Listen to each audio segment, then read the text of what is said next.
belle gang d'accès! Bonjour à tous ceux qui nous suivent, les autres jeunesses et tous ceux qui sont là en ligne. On est très contents de vous retrouver cette semaine. Merci de nous suivre sur Facebook, sur Instagram et via notre chaîne YouTube. On est très contents de vous voir en si grand nombre. Merci de votre anticipation, sérieusement très cool. Quand il y a un délai de la mise en page là, de notre message, il y a des gens qui nous écrivent puis qui nous demandent « Hey, c'est quand que la vidéo va sortir? » Donc vraiment, on est super encouragés. Et merci à tous ceux qui commentent aussi après les messages sur YouTube. Je vous invite à commenter, laisser votre petit message, c'est vraiment le fun de vous lire. Rate pas notre rendez-vous Zoom, vendredi à 19h. Tu cliques sur le lien sur notre page Facebook. On est toujours une belle gang et il y a des discussions, des partages, des jeux. On est vraiment content de se retrouver sur Zoom le vendredi soir. Ça finit bien la semaine. Cette semaine, on est dans notre défi 5-10 de notre livre de Jean. On commence les chapitres 1 à 5. Alors, ça va être vraiment intéressant de passer à travers ces chapitres-là avec notre cher pasteur Simon. Et la semaine prochaine, je t'annonce en primeur que ce sera notre leader des ados de l'église Le Portail site Saint-Eustache, Thierry, qui va prêcher sur les chapitres 6 à 10. Alors, cette semaine, prépare-toi. Un chapitre par jour, mets-toi dans un endroit intéressant à la maison pour lire et tu peux nous écrire tes questions également. Ça va nous faire plaisir de te répondre. Alors, je te laisse à Simon et au message. Et comme on dit, jamais 203. Bonne écoute!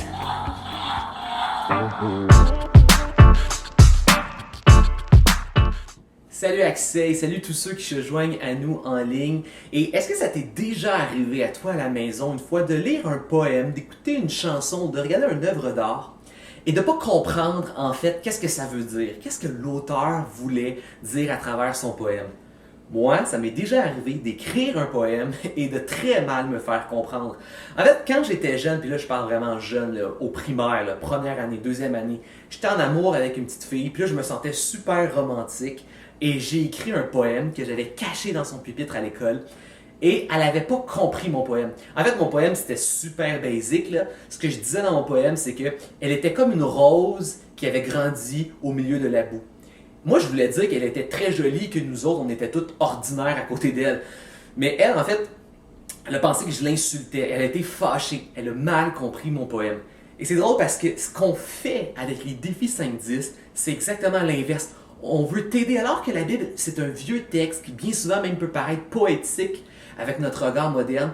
On veut t'aider à pas mal le comprendre, mais pouvoir bien la comprendre, pouvoir vivre toutes les bénédictions qui sont à l'intérieur. Et quoi de mieux pour parler de poème que de parler de l'introduction de l'Évangile de Jean? Le premier chapitre de l'Évangile de Jean se présente exactement comme un poème.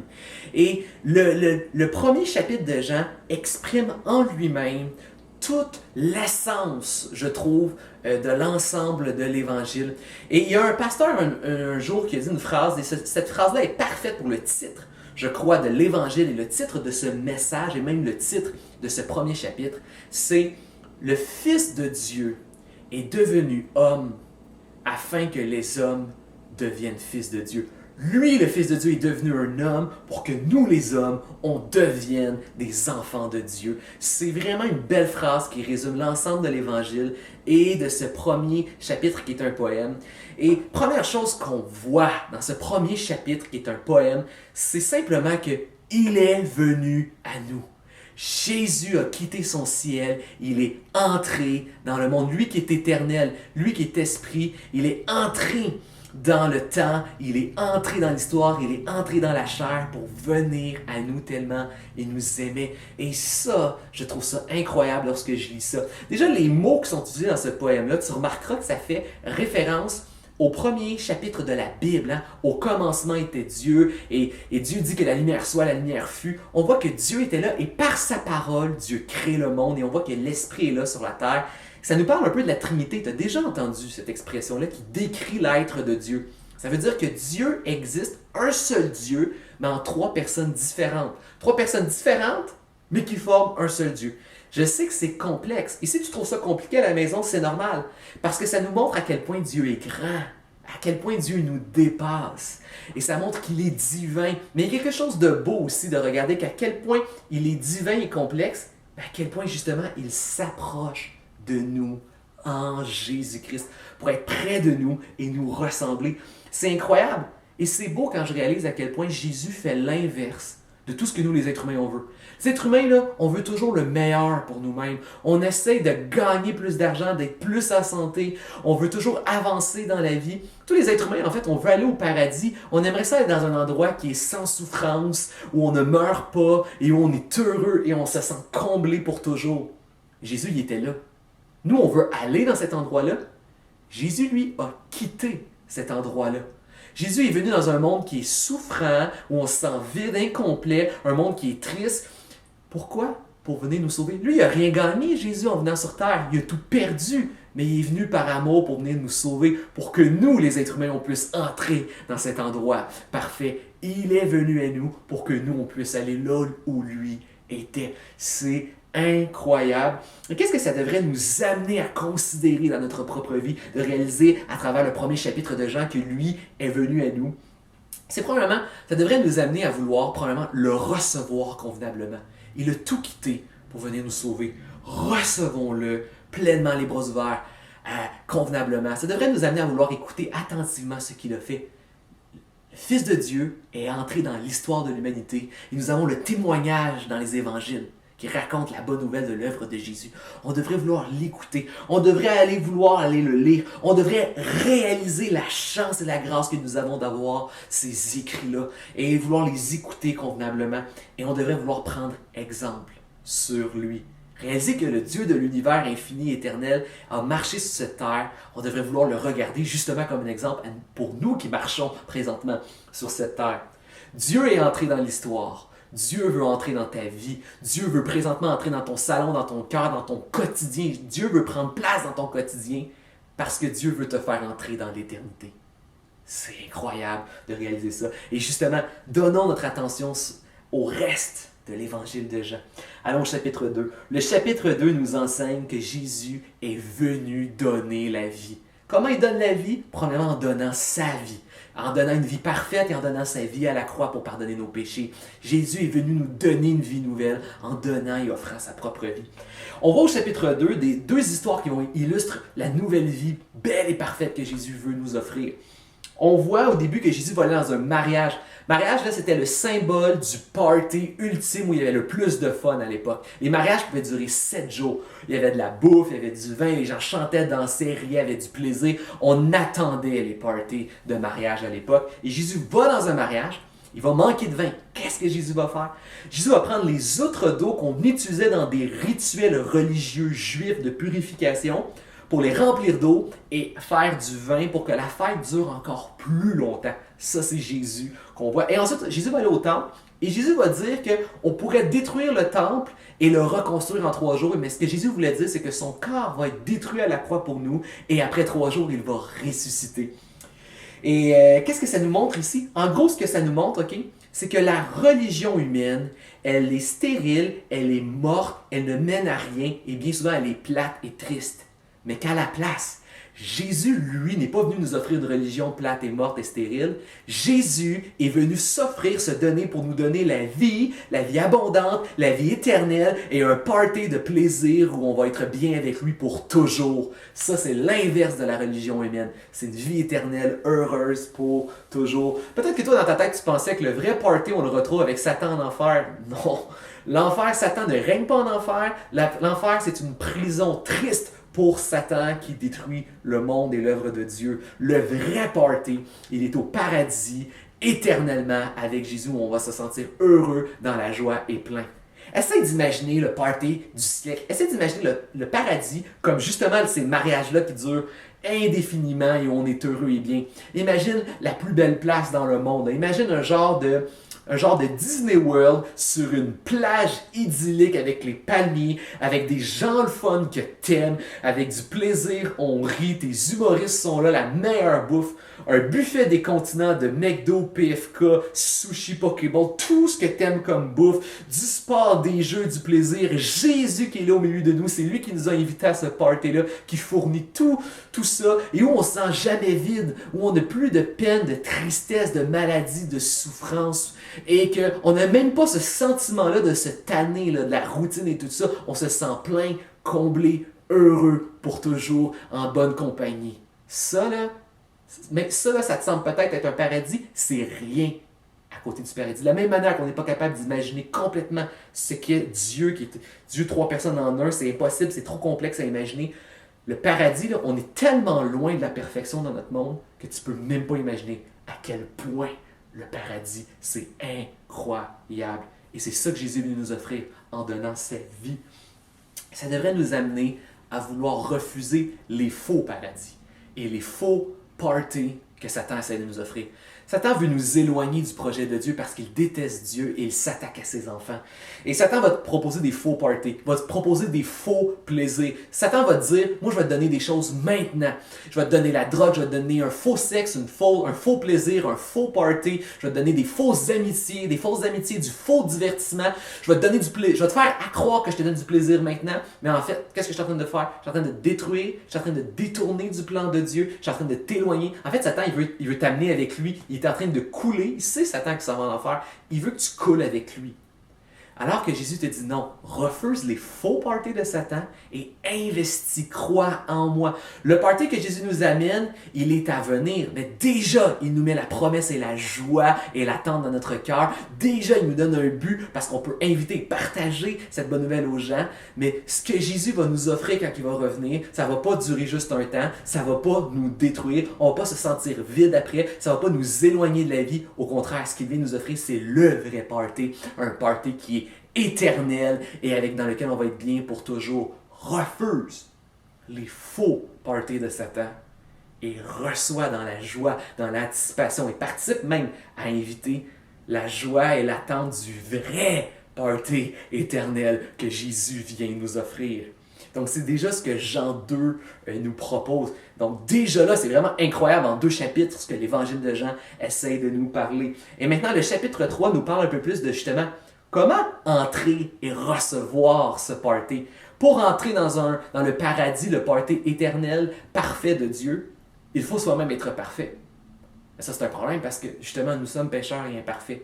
Donc Jésus est venu à nous, Jésus est venu nous donner une vie nouvelle en donnant sa vie, mais il est venu aussi nous transformer pour qu'on puisse entrer dans cet endroit parfait. C'est ce que le chapitre 3 nous parle, de la transformation que Jésus est venu faire dans notre vie. Parce que si le paradis, c'est un endroit parfait et que nous, on est imparfaits, ben le paradis va arrêter d'être un paradis parfait si on rentre dans ce paradis-là. Prenez la personne la plus parfaite dans le monde entier. Prenez, par exemple, mettons que Mère Teresa, c'est la plus gentille des êtres humains. Prenez-la, elle, telle qu'elle, et mettez-la dans le paradis. Même si elle est la personne la plus parfaite du monde, après 1 génération, 2 générations d'enfants, tous les mêmes péchés qu'on a aujourd'hui vont se retrouver dans cette nouvelle création, on va être gâchés encore une fois. On va retrouver le vol, le viol, la violence, la méchanceté. Tout ça, ça existe. Pourquoi? Parce que c'est dans le cœur de l'être humain. Nous avons besoin de recevoir un nouveau cœur, un nouvel esprit, d'être transformé en Jésus-Christ et être rendu un jour parfait par son aide, sa grâce et son esprit en nous pour rentrer dans ce nouveau monde qui va être parfait, pour vivre une perfection éternelle, plus jamais affectée par le péché. C'est ça que Jésus est venu accomplir. Et ce qu'on retrouve dans le chapitre 3, en fait, c'est qu'on va avoir une personnalité très connue chez les Juifs qui s'appelle Nicodème. Nicodème, c'est un rabbin, ça veut dire un enseignant. C'est le plus grand des enseignants d'Israël. Nicodème est une personne aisée, c'est un Juif, et il a beaucoup de connaissances. Mais il ne sait pas comment entrer au paradis. Il n'a pas reçu cette transformation-là qui lui permet d'avoir la foi qu'il va un jour connaître ce party parfait que Jésus est venu offrir. Ce que ça nous enseigne, Nicodème, là, c'est que ce n'est pas ta naissance et que ce n'est pas tes connaissances qui font que tu rentres au ciel. Nicodème avait une bonne naissance, noble, et il avait des bonnes connaissances, connaissait bien la parole de Dieu, c'était un enseignant pour Israël.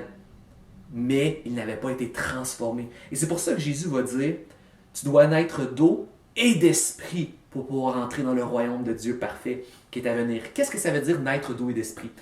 À l'époque, quand on disait naître d'eau, ça voulait dire en fait une naissance humaine naturelle. Tu as déjà peut-être entendu une femme enceinte dire « j'ai perdu mes os » ou « les os ont été crevés ». Un bébé, c'est dans un liquide amniotique. Donc, naître d'eau, ça veut dire avoir une naissance naturelle. Mais Jésus dit que tu dois avoir une deuxième naissance. Une naissance qui n'est pas naturelle. Une naissance qui est spirituelle. Alors que l'être humain, nous avons une naissance physique, Jésus dit tu dois naître par son esprit.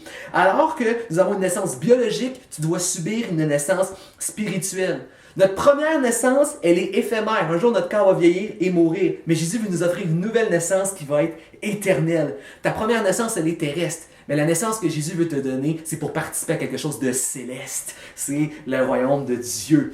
Et vivre cette transformation-là intérieure, spirituelle, cette nouvelle naissance-là, ça fait un peu l'effet d'allumer une lumière. C'est pour ça qu'il va dire que Nicodème s'est approché de nuit, s'est approché un peu comme dans les ténèbres, mais ça se termine le chapitre 3 en disant « Mais ceux qui s'approchent dans la lumière, ceux qui ont reconnu la lumière, ceux qui sont venus à la lumière, c'est ceux qui, par la foi, reconnaissent qui est Jésus et qui ont reçu par la foi Jésus. » Quand tu reçois cette nouvelle naissance, c'est accepter de recevoir la foi en Jésus. Et comprendre qui est Jésus, comprendre son œuvre, comprendre qu'on est pécheur et imparfait et recevoir son œuvre, ça fait l'effet tout d'un coup d'ouvrir des lumières. C'est comme si on était dans les ténèbres, qu'on voyait rien, et tout d'un coup, Jésus, par son esprit, fait une transformation. Il vient ouvrir les lumières dans notre vie et on comprend clairement. Et moi, je l'ai vécu ça. Exactement ce qu'on décrit là. Moi, mon père était pasteur, donc j'avais une bonne naissance, j'étais né dans l'église, j'étais né dans une famille de pasteurs, j'avais des bonnes connaissances, je connaissais la Bible, je connaissais Jésus, mais je ne vivais rien spirituellement, intérieurement. Mon père, un jour, m'avait même demandé « Simon, est-ce que tu penses qu'un jour tu aimerais être pasteur? » Et vous savez ce que j'ai fait? Et j'ai honte aujourd'hui de le dire, mais je me suis moqué de mon père. J'ai ri de mon père, puis j'ai dit « Papa, ces choses-là, toi, ça t'intéresse, mais moi, ça ne m'intéresse pas. » Moi, je croyais dans ma tête que mon père était né en aimant des choses d'église, des choses de la Bible, des choses de Jésus, des choses de Dieu. Je croyais qu'il était né avec cet amour-là, que c'était sa passion à lui, et que moi, j'avais d'autres passions dans ma vie. Mais je ne comprenais pas en fait qu'il fallait vivre une transformation.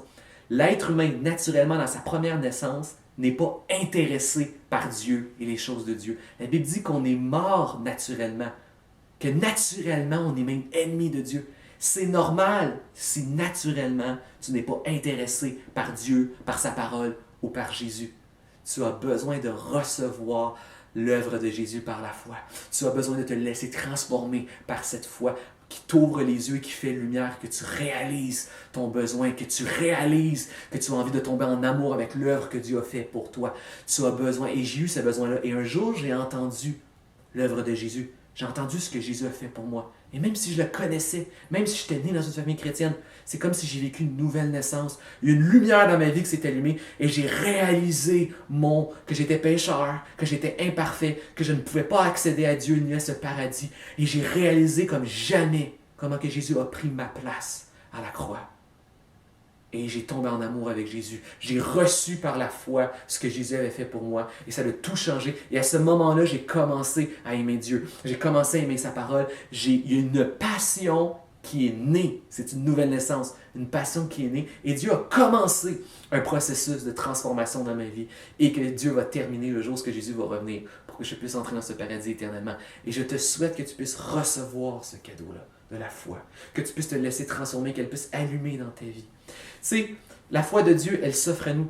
L'Esprit de Dieu cogne à la porte de ton cœur et il t'offre la foi en Jésus. Il faut simplement la recevoir et se l'approprier. C'est comme si j'avais un billet des Canadiens et puis je te disais, j'ai un billet des Canadiens, c'est gratuit, je te l'offre, prends-le. Les gens sauteraient pour saisir le billet et se l'approprier. Jésus fait la même chose. Je t'offre mon œuvre à la croix. Saisis-le. Par la foi. Approprie-toi. Saisis-toi, empare-toi de l'œuvre que Jésus a fait pour toi. Mais s'approprier le cadeau de Jésus, c'est aussi un cadeau qui fait, ça illumine ce que Jésus a fait pour toi, mais ça illumine aussi ce que l'on est. Hein. C'est ce qu'on appelle un cadeau humiliant. Imagine qu'à ta fête, tu ouvres un cadeau de ta famille, et le cadeau, c'est du push-push pour les souliers. Du push-push pour les souliers qui puent. Tu vas faire comme, ok, c'est gentil. Tu ouvres ton deuxième cadeau, c'est une semelle odorifante pour mettre dans les souliers qui puent. Tu vas faire comme, OK, je pense qu'on essaie de m'envoyer un message. Tu ouvres un troisième cadeau. Le cadeau, c'est un manuel, un livre sur comment vaincre les pieds qui puent. Là, tu vas te dire que certainement les gens ont voulu te faire un message. Ça, c'est un cadeau humiliant. Mais en même temps, il y a une bonne nouvelle. Tu réalises que tu as les pieds qui puent, mais on te donne le moyen de vaincre. Mais recevoir Jésus, c'est réaliser avec humilité qu'on est imparfait. C'est réaliser avec humilité qu'on est pécheur.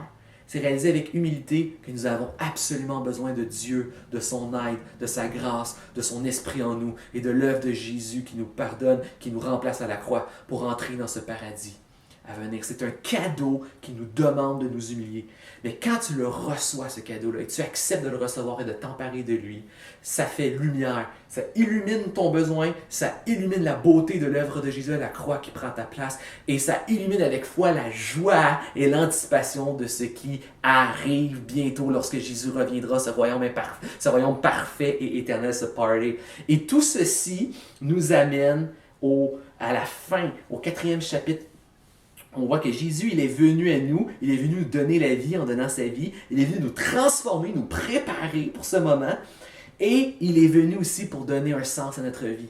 Parce que quand Jésus nous donne tout ça, il nous transforme, après on ne fait pas juste attendre son retour, on est actif, on a un mandat, on a une mission, partager, propager cette bonne nouvelle autour de nous, et c'est ce qu'on voit. Au chapitre 4, nous avons la femme samaritaine, elle c'est tout le contraire de Nicodème. Elle est pauvre, on voit qu'elle vit dans le péché parce que le peuple l'a rejetée, elle doit aller puiser de l'eau tout seule à midi, c'est une sorte de punition, elle n'a pas d'enfant, elle n'a pas de mari, elle est sûrement pauvre, elle a peur de l'avenir parce qu'elle a sûrement peur de manquer de nourriture. Elle n'a pas de mari, pas d'enfant, elle est veuve, tout ça.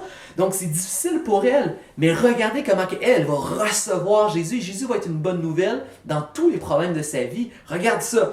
Cette femme-là, elle avait un péché dans sa vie. Jésus, à la croix, peut lui pardonner. Cette femme-là était séparée de son peuple. Jésus, maintenant, va se servir d'elle pour être un pont, pour amener son peuple à la foi. Cette femme-là, sûrement, elle sentait qu'elle ne servait à rien dans sa société. Maintenant, Jésus a une mission. Elle a un but, le partager. Cette femme-là était sûrement inquiète pour son futur à cause qu'elle était seule. Maintenant, Jésus, elle sait que le meilleur est toujours à venir. Le retour de Jésus va être mieux que tout ce qu'on a connu. Le meilleur avec Jésus est toujours à venir.